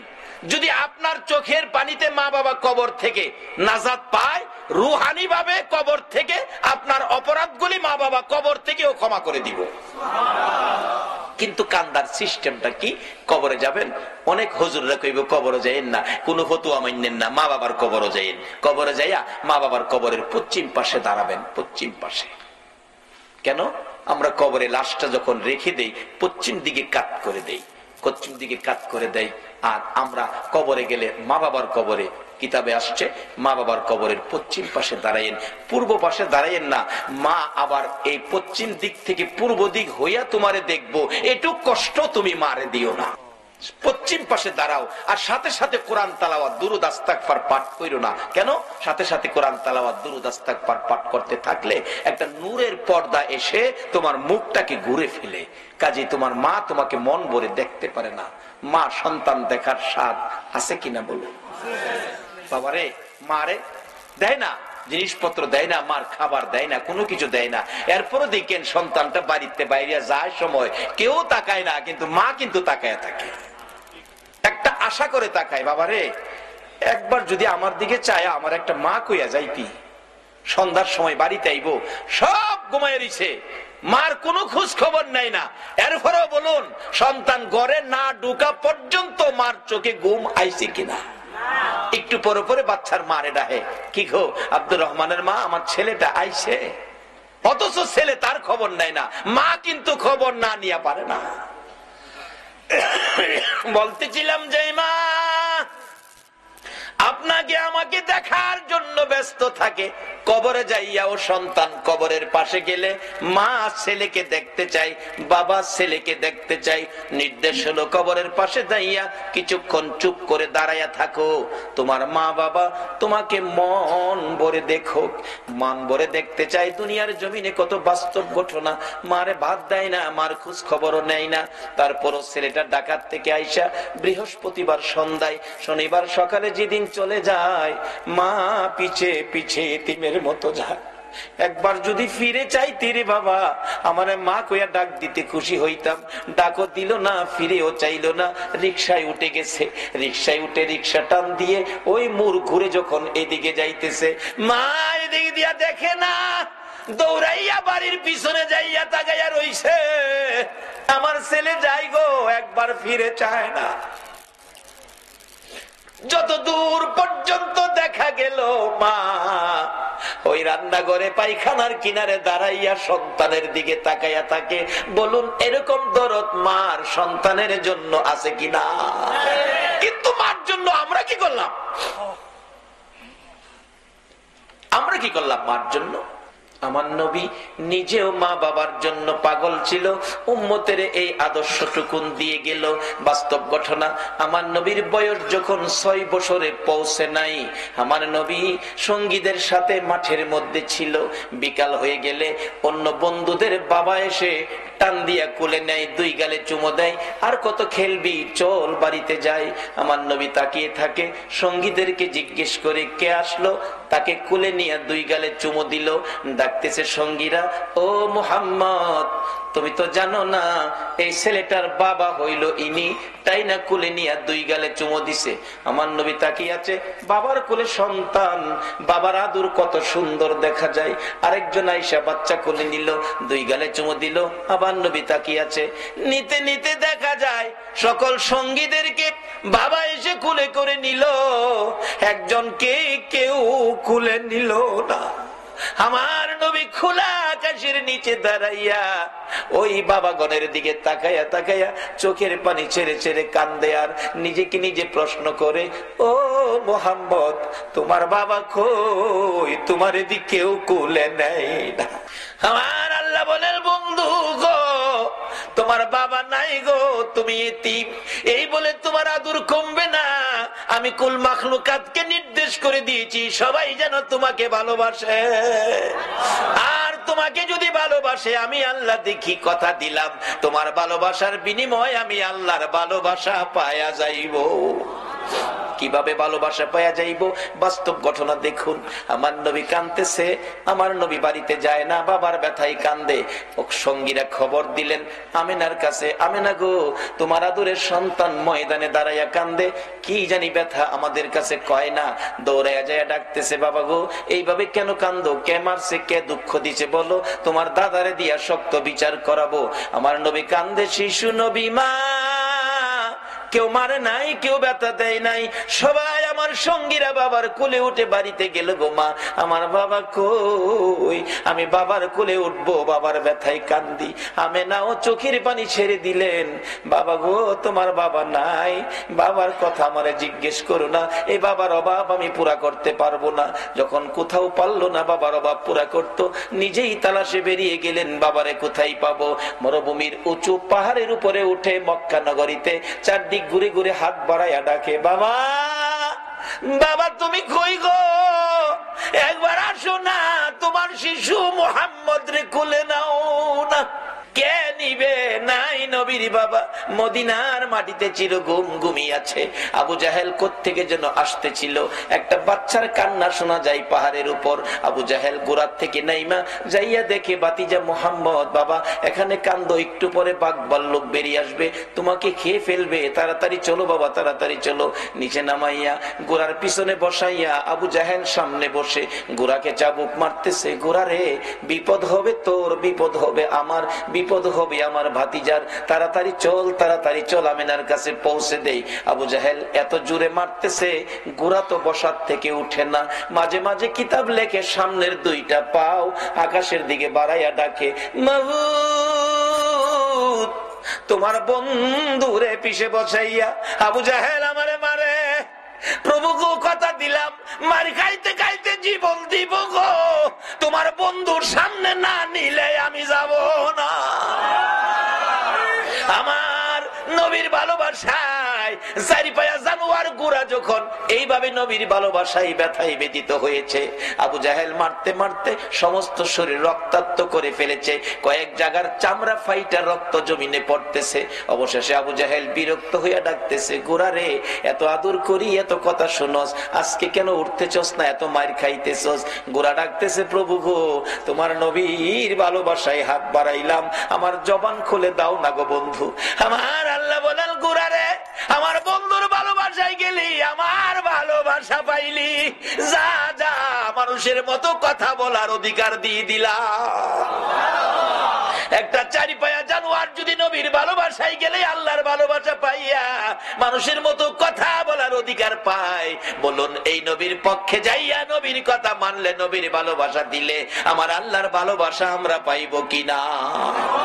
নবীজি ডাকতেছে, আমি দেখি আমার চাচা আবু জাহেল এত মায়ের মারলো, গোরা অবশেষে মানুষের মতো কথা বলতেছে। এরে আবু জাহেল, তোর কি মায়া না? আর কত আমারে মারবি?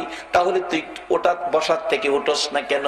গোরা ডাকতেছে, আবু জাহেল রে, না ওটার কারণ হলো পিছনে যারে বসাইছো ইনি হলেন রাহমাতাল লিল আলামিন, সকল সৃষ্টির জন্য। যেই নবী করুণা, যেই নবী রহমত, এই নবীরে পিছে বসাইয়া তুমি সামনে বসে বেয়াদবি করবা, আমি গোরা মার খাইয়া জীবন দিব, আমি বসার থেকে উঠবো না। আমার নবী পিছনে বসে আছে, তুমি সামনে বসে থাকবা, আমি চলতে পারি না, জলদি করে সামনে আনো নবীকে, তাহলে আমি সামনে চলবো। আবু জাহেল কই, বাতিজা বাজান সামনে আইও। নবীজির সামনে বসাইছে, গোরা চলছে নবীর ভালোবাসায়, গোরা আল্লাহর ভালোবাসা পাইয়া মানুষের কথা বলার অধিকার পাইল।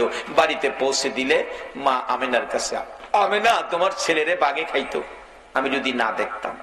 আমেনা মুস্কি মুস্কি হাসি, আবু জাহেল আমার এই ছেলের বাগে খাওয়ার সাহস কেমনে জানো তুমি? আমি জানি কেমনে, যেদিন আমার এই সন্তান পেটে ছিল এদিন জংলার বাঘ এসে আমারে সালাম করে আমারে খবর জানায় গেছে। আমেনা গো, তোমার কপাল ধন্য, তোমার পেটে রাহমাতাল লিল আলামিন। যেই নবী পেটে থাকলে বাঘে সালাম করে, এই নবীরে বাঘে খাইতে পারে না। নবীরে খাইবো দূরের কথা, নবীর উম্মতের এই তো সালাম করে, গাউসে পাকের সালাম করে গেছে, গাউসে পাকের সালাম করে গেছে, খাইতে করতে সালাম করিতে কুলফানা। আমেনা কয়, আমার ছেলেরে বাগে খাইতো না। আপনাদের মন কি নবীরে বাগে খাইবো? আল্লাহু আকবার। এই নবীর উম্মত আপনারা বাগে খাইতো, এই সাহস বাগে রয়েছে না। আর মশাই ফাইলে আমরা ছাড়ে না। চট্টগ্রাম মশাই কামড়া, কারেন্ট না থাকলে দেখেন ঘুমাইলে মশা যে কি খুশি হয়, আইসা কানের কাছে গান কয়, বন্ধু ঘুমাইছো? ও গুণের বন্ধু, গুনগুনা গুনগুন, গোমাও বন্ধু বালকেরা ইঞ্জেকশন বা হরতাছে। সব বিপদ থেকে বাঁচার একটাই উপায়, মা বাবার দোয়া নেন, নবীর ভালোবাসা দেন, অলিগণের পক্ষ নেন। অলিগণের পক্ষে বিপদ উদ্ধার কিভাবে? একটা বাস্তব ঘটনা, যেটা সকল দলের আলেমের একমত, যারা অলির পক্ষে আসতে রাজি না হ্যাঁ ওইটার মধ্যে একমত। সেই ঘটনাটা কি? হাজী আমদাদুল্লাহ মুহাজির মক্কি, তার জীবনী। হাজী আল্লাহর ওলি, নবীর আশেক, নবী প্রেমিক আল্লাহর ওলি হাজী আমদাদুল্লাহ মুহাজির মক্কির জীবনী। এক লোকের বাচ্চা হারিয়ে গেছে, ছেলে বাচ্চা খুঁজে পাইতেছে না, মা বাবা অসহায়, খিজে কান্না, ছেলে নাই, ছেলে পায় না। অবশেষে কে যেন বললেন, আরে আল্লাহর ওলির কাছে যাও না, অন্ত ওলির কাছে গেলেই ফতু আইবো, শিরিক শিরিক, ওলিরা কি দিব, ওলিরা তো মরে গেছে। আমারও কথা এই, মরে গেলে মরা মানুষ কিছু দিতে পারে না, কিন্তু নবী কিন্তু ওলি ব্যাপারে হাদিস দিয়ে গেছে, ইন্না আউলিয়া আল্লাহ লা ইয়ামুত। রাসূল বলছে ওলিরা কখনো মরে না, আর মরা মানুষ কিছু দিতে পারে না, এতে আমিও একমত। কিন্তু রাসূল বলছে আল্লাহর ওলিরা মরে না, তাইলে ওলিরা কিছু দেওয়ার ক্ষমতা আছে। মরে গেলে তুমি মরে গেছো, ওলিরা মরে নাই, রাসূল বলেছে। হাজী আমদাদুল্লাহ মুহাজির মক্কি, সংক্ষেপ করতেছি রাত্র বেশি হয়ে গেছে। হাজী আমদাদুল্লাহ মুহাজির মক্কি বসে আছে, আল্লাহর ওলির পায়ে পড়ে গেছে। মা বাবা, হুজুর আমার বাচ্চাটা হারিয়ে গেছে, পাই না, বেঁচে আছে কিনা, থাকলে কই আছে, এই খবরটা পাইলেও মনটারে বুঝাইতাম। হাজী আমদাদুল্লাহ মুহাজির মক্কি কয়, বাবা তোমরা বসো, আমি দেখি কই আছে। চোখটা খালি বন্ধ করছে, চোখটা বন্ধ করে চোখটা খুইলা কয়, বাবা রে, তোমার ছেলেটারে নিয়ে সমুদ্রের মাঝখানে ছোট্ট একটা দ্বীপের মধ্যে ফালাইয়া রাখছে, এখান থেকে আনা সম্ভব হবে না, না খায়া থাকতে থাকতে শুকিয়ে গেছে, 1-2 দিনের মধ্যে এমনিতেই সে মারা যাবে। এখন বলুন মা বাবার ব্যথা আরো বাড়ছে না কমছে? দুইজন কান্না, কে জানি বলতেছে, কানলে কি লাভ হইব, আল্লাহর ওলির পায়ে ধরো। হুজুর আমার বাচ্চাটা আইনা দেন, আনতে গেলে হেলিকপ্টার দরকার, না হয় জাহাজ দরকার। অলির ফাওয়াদেরা কান্দে, কোন দলের আলেম অস্বীকার করার ক্ষমতা নাই। অলির ক্ষমতা কত দেখেন, বেলায়েতের হাত শুধু এই জায়গায় নয়, তারা প্রয়োজন হলে এই জমিন থেকে বেলায়েতের হাত বাড়িয়ে দিয়ে আল্লাহর আরশ পর্যন্ত ধরার ক্ষমতা রাখে। হাজী আমদাদুল্লাহ মুহাজির মক্কি পায়ে পড়ে কাঁদতেছে, মা বাবা হুজুর আমার বাচ্চাটা আইনা দেন। আর সহ্য করতে পারি না হুজুর, আজকে বেশ কিছু দিন যাবৎ বাচ্চা হারা। এবার হাজী আমদাদুল্লাহ মুহাজির মক্কি বলতেছেন, বাবা আচ্ছা একটু বসো। চক্ষুটা বন্ধ করে বলছে, যাও বাড়িতে যাও, তোমার ছেলেটা বাড়িতে আইছে, হেলিকপ্টার জাহাজের দরকার, কিছুক্ষণের মধ্যে কই ছেলে বলে বাড়িতে আইছে। দৌড়ায় বাড়িতে গেছে, গিয়া দেখে নাজেহাল অবস্থা, জ্ঞান হারা অবস্থা, ঘরের দরজায় পইরা রইছে।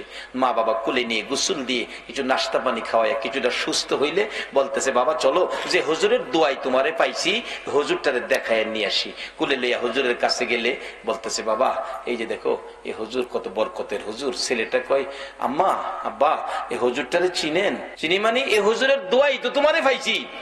বাবা দোয়াই না তো, এই হুজুরটা কি করছে আপনি তো দেখেন নাই। এই হুজুরটা না সমুদ্রের কিনারে দাঁড়াইছে, সমুদ্রের কিনার থেকে দুইটা হাত ওই সমুদ্রের দ্বীপের মাঝখানে বাড়াইয়া দিছে। সমুদ্রের এপার থেকে দ্বীপের মাঝখানে হাত বাড়াইয়া আমাকে কুলে উঠাইয়া টান দিয়া উঠাইয়া নিয়ে আইছে। এটা বেলায়েতের হাত। এই হাত যেদিন আবার সমাজে বেরিয়ে যাবে, সকল বেজাল সমাজ থেকে দূর হয়ে যাবে ইনশাআল্লাহ। কিন্তু অলিরা এখন সমাজে আসতে চায় না কেন? আমরা অলিদেরকে ধাক্কা দেই, অলিদেরকে নিয়ে সমালোচনা করি, অলিদের দরবারকে নানান ফতোয়া দিয়ে দুর্বল করতে চায়। এই জন্য তারা নিশ্চুপ সুযোগ দেন। অলিদের হাত বেলায়েতের হাত বড় শক্ত হাত, যে হাতটা লম্বা হইতে হইতে সোনার মদিনায় যায়, যে হাতটা লম্বা হইতে হইতে আল্লাহর আরশ পর্যন্ত যায়। যা কিছু চাবেন তাই পাবেন, অলির হাতের মাধ্যমে হাতটা বাড়ান।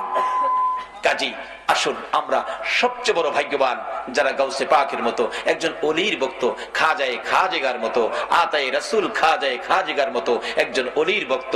আজকে চট্টগ্রামের জমিনে আপনারা নসিব, কত ভালো, কত অলি চট্টগ্রামের জমিনে ঘুমিয়েছে। আজকে সকল অলিদের রুহানি ফায়েজ আপনাদের উদ্দেশ্যে হাজির হয়ে গেছে।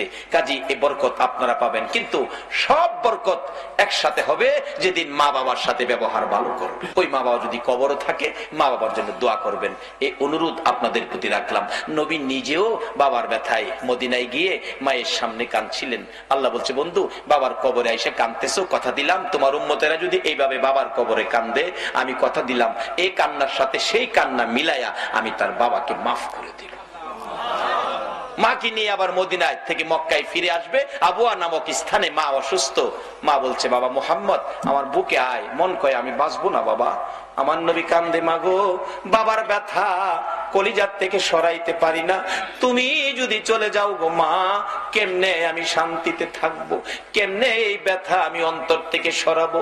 কিছুক্ষণের মধ্যে আমার নবীর মা সন্তান দুই গালে চুমাইয়া চুমাইয়া বিদায়ী হয়ে গেছে।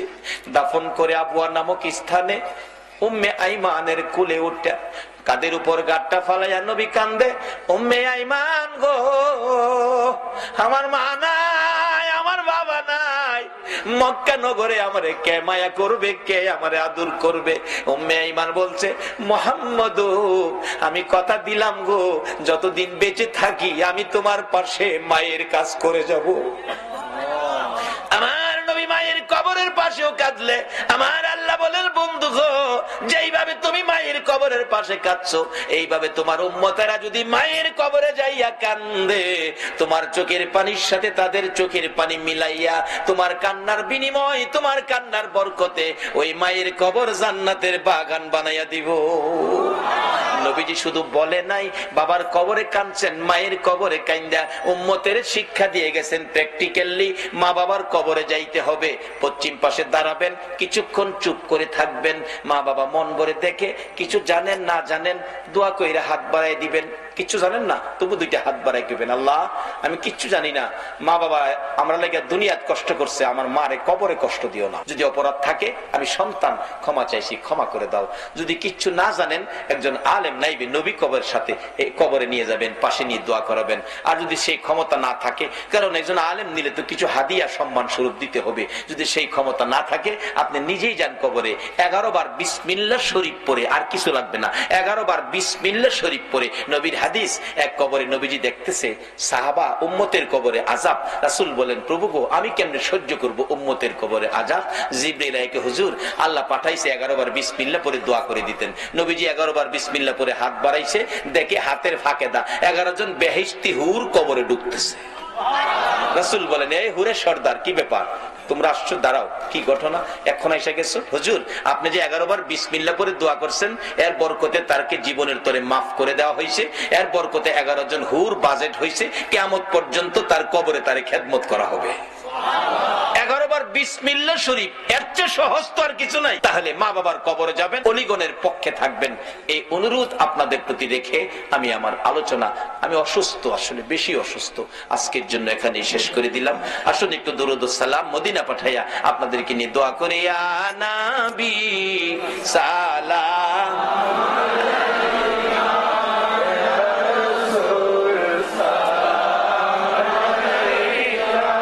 اللهم آمين. ربنا ظلمنا أنفسنا وإن لم تغفر لنا وترحمنا لنكونن من الخاسرين. رب ارحمهما كما ربياني صغيرا. বলুন সবাই, রব্বি রহমহুমা কামা রব্বায়ানি সগীরা। রব্বুল আলামিন মায়ার নজরে তাকায়া দেখো গো, রাত্র গভীর, তোমার আদরের বান্দা লইয়া হাত বাড়াইছি মাবুদ, একবারে খালি হাত বাড়াই নাই। তুমি আল্লাহ নিজে যার উপরে 24 ঘন্টা দুরূদ ও সালাম পাঠ করো, ফেরেশতারা করে ইমানদারদেরকেও দুরূদ সালাম পাঠ করার নির্দেশ করেছো। মায়ার নজরে তাকাইয়া দেখো গো, তোমার আদরের ইমানদার বান্দারা তোমার হাবিবের উপর এই গভীর রাত্রে প্রাণ ভরে দুরূদ ও সালাম মদিনা পাঠাইছে গো আল্লাহ।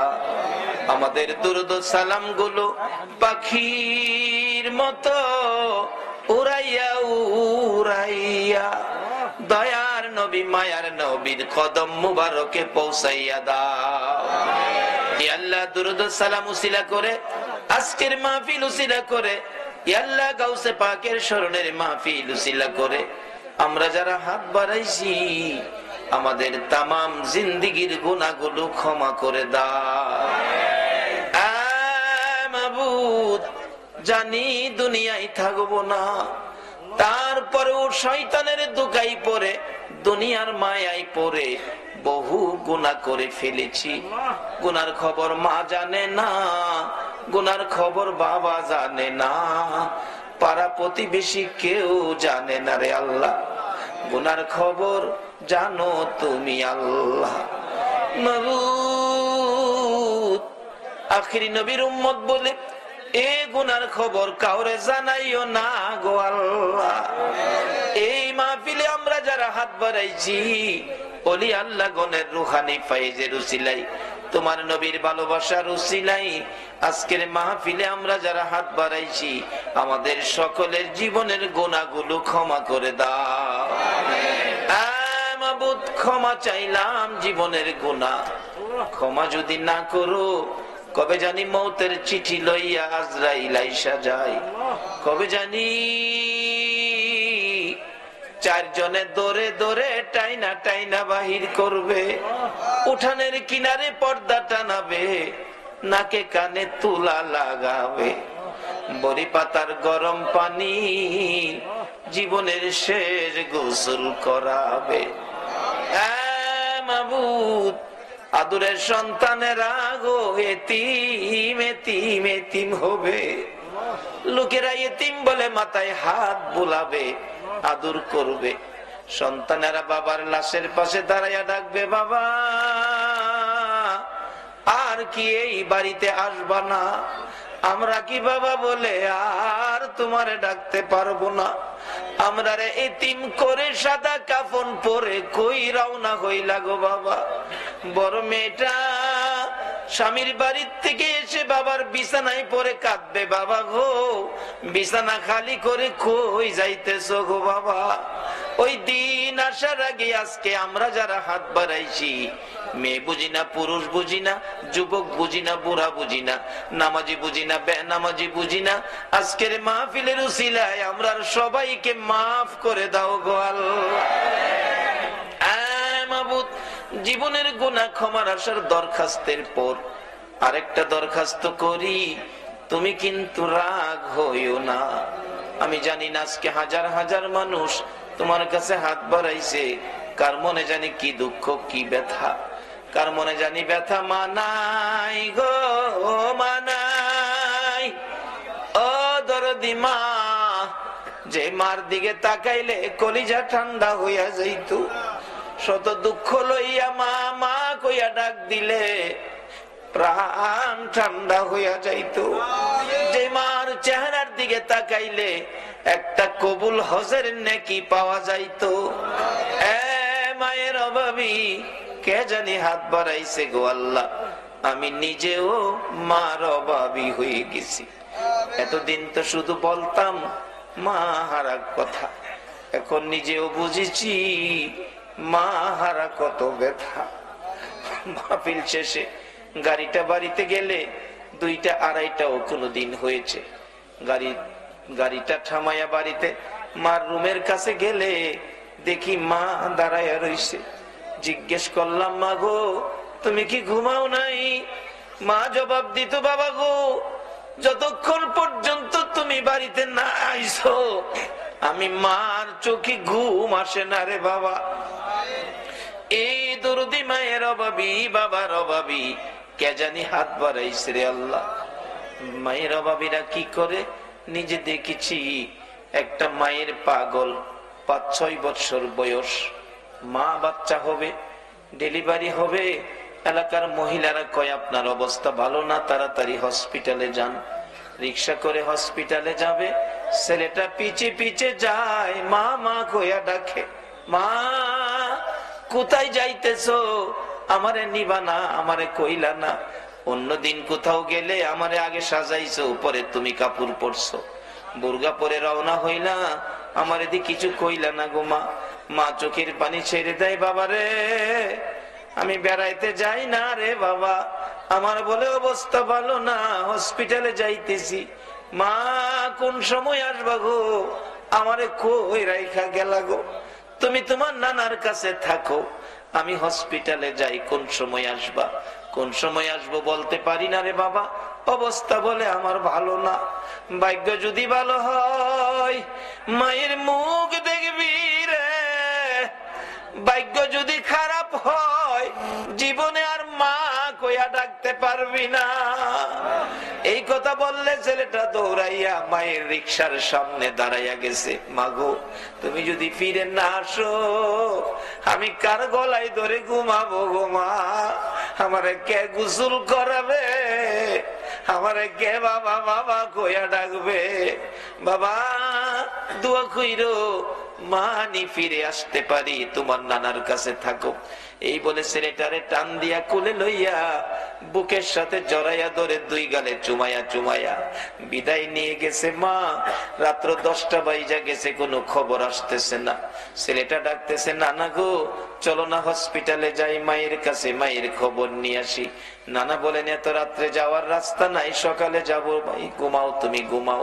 নানা আমার কেন জানি ঘুম আসে না, কেন জানি আমার কলি যায় দাউ দাউ করে আগুন জ্বলতেছে গো নানা, চোখে ঘুম আসে না। একটু পরেই একটা যুবক বাড়ির সামনে দাঁড়াইয়া ডাকতেছে, চাচা বাড়িতে আছেননি? ও বাড়িতে আছি। হসপিটালের খবর জানেননি? না খবর তো জানি না, সকালে হসপিটালে যাব। চাচা হসপিটালে আর যায়েন না, হসপিটালের খবর ভালো না, আপনার মেয়ে মারা গেছে গো চাচা। ছেলেটা একটা চিৎকার মারছে, না না আমি কি জীবনে আর মা কইয়া ডাকতে পারবো না? আল্লাহ গো এ কি করলা গো? আমার মারে নিয়ে গেলা, আমি কার গলায় ধরে ঘুমাবো? লাশটা বাড়িতে আনলো, ছেলেটারে দেখাইলো না, ভয় পাবে বলে না দেখাইয়া দাফন করে ফেলেছে। রমজান পার হয়ে যাইতেছিল, ঈদের দিন সকালবেলা ছেলেটা শুধু কান্দে, নানা তার মা যে মারা গেছে কবরে নেয় না, লাশটাও দেখাইলো না। জিজ্ঞেস করলে কই তোমার মা হসপিটালে আছে, তোমার মা বেড়াইতে গেছে। ঈদের দিন ছেলেটা কাঁদতেছে, নানা গো কত ছেলে রে মা গোসল করাইতেছে গো, আমার মা ঈদের দিন কোথায় রইল গো? আমারে কি গোসল করাবে না গো? না, ছেলে কান্না শুনে দৌড়াইয়া বাবা আইছে, আয় আমি তোরে গোসল করাবো। ছেলেটা কান্দে, বাবা গো তুমি না, আম্মু গোসল করাবে, তুমি তোয়ালে দিয়ে আমার শরীরটা মুছে দিবে, আমার আম্মু আমার পায়জামা পাঞ্জাবি পরাবে, আমি মার পায়ে সালাম করব, তোমার আঙ্গুলে ধরে ঈদগায় যাবো গো বাবা। মনের আশা যেন মনে রইল, আর যেন পুরা হবে না।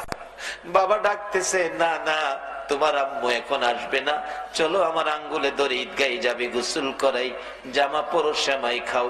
ছেলেটা কান্দে, না মার হাতে গোসল করব, মার কাছে আগে যাব, তারপরে সেমাই খাবো, তারপরে ঈদের জামা পরবো। বাবা কান্দে, মাবুদ গো আমি কি দিয়া বুঝাইব গো, চলো তোমার মার কাছে লইয়া যাই।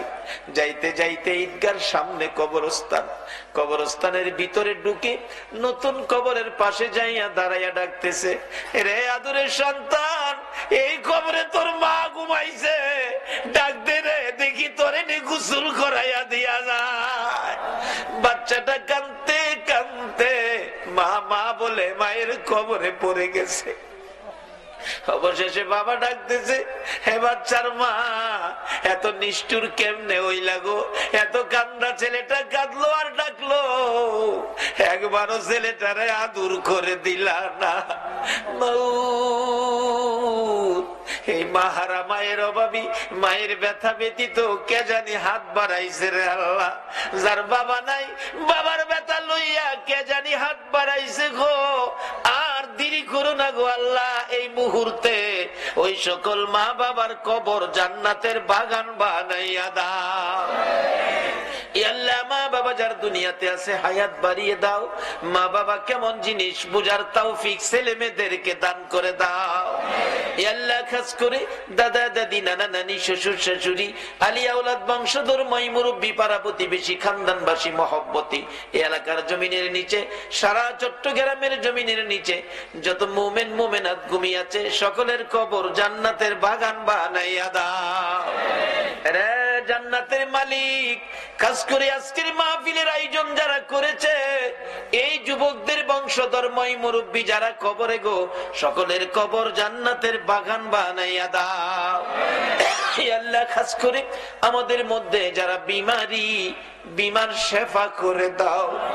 আমি নিজে অসুস্থ, আরেকজন চক্ষু অপারেশন করবে শুনলাম, আল্লাহ গো আমাকে সহ চক্ষু অপারেশনকারী সহ সকল বিমারিকে শেফা করে নেক হায়াত বাড়াইয়া দাও।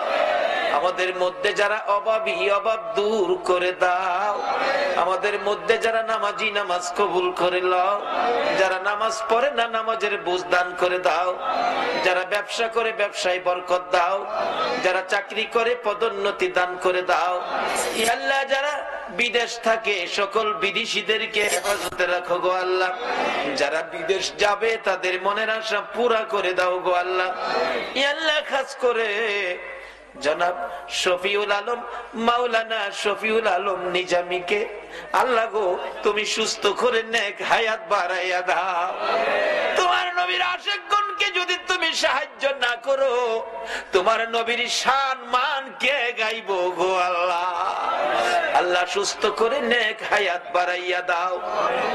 আল্লাহ খাস করে আজকের মাহফিলে যারা এই পর্যন্ত কষ্ট করেছে, সকলকে তুমি আফত বিপদ আযাব গজব অ্যাক্সিডেন্ট বালা মুসিবত শয়তানের শয়তানি দুশমনের দুশমনি হইতে বাঁচাইয়া রহমত বরকত শান্তি দ্বারা ভরপুর করে দাও। আল্লাহ মা বোনদেরকে রাবিয়া বস্তির মতো বানাইয়া দাও। আল্লাহ গো এই মাহফিলের সকলকে ইমাম হাসাইন আর হুসাইনের মহব্বত অন্তরে পয়দা করে দাও। নবীর ভালোবাসার মালা সকলের গলায় পরাইয়া দাও। দয়ার নবীরে একদিন ঘুমের ঘরে স্বপ্নে দেখাইয়া দাও। নবীজিকে স্বপ্নে না দেখাইয়া কারো গায়ে সাদা পোশাক পরাইও না গো আল্লাহ। আল্লাহর একটা দরখাস্ত করি, গাউসে পাক আল্লাহ গো, গাউসে পাকের পাগল গুলো এত রাত পর্যন্ত কষ্ট করেছে আল্লাহ। গাউসে পাকের রুহানি ফয়েজ, খাজা বাবার রুহানি ফয়েজ আল্লাহ গো, চট্টগ্রামের জমিনে যত ওলি আল্লাহগণ ঘুমিয়েছেন আল্লামা গাজী শেরে বাংলার রুহানি ফায়েজ হযরত করম আলী শাহ রহমাতুল্লাহের রুহানি ফায়েজ সহ চট্টগ্রামের জমিনের নিচে সকল ওলি আল্লাহগণের রুহানি ফায়েজ আমাদেরকে নসিব করে দাও। গাউসে পাকের গোলাম হিসাবে আমাদের সকলকে তুমি কবুল করে নাও গো আল্লাহ। মাবুদ গো, আজকের মাহফিলে দূর দূরান্ত থেকে আসছে আবার গাউসে পাকের গোলাম, তোমার নবীর গোলাম, যারা যেখানে যাবে সহি সালামতে পৌঁছাইয়া দিও গো আল্লাহ। ইয়া আল্লাহ, হযরত করম আলী শাহ রহমাতুল্লাহ আলাইহির স্মৃতি সংগঠন, এই যুবকদের সংগঠন তোমার মায়ের হাতে দিয়ে গেলাম। কিয়ামত পর্যন্ত এই সংগঠনের পক্ষ থেকে এই মাহফিল তুমি কায়েম রাখো গো আল্লাহ। এই যুবকদেরকে বেশি বেশি করে নেক হায়াত বাড়াইয়া দাও গো আল্লাহ। মাবুদ গো, যতগুলো দরখাস্ত করলাম মাহফিলের উসিলাই, দুরূদ ও সালামের উসিলাই, গাউসে পাকের রুহানি ফায়েজের উসিলাই সবগুলো তুমি কবুল আর মঞ্জুর করো গো আল্লাহ। ওয়া সাল্লাল্লাহু তাআলা আলা খায়রি খালকিহি মুহাম্মাদিন ওয়া আলা আলিহি ওয়া আসহাবিহি আজমাইন বিহাক্কি লা ইলাহা ইল্লাল্লাহু মুহাম্মাদুর রাসূল।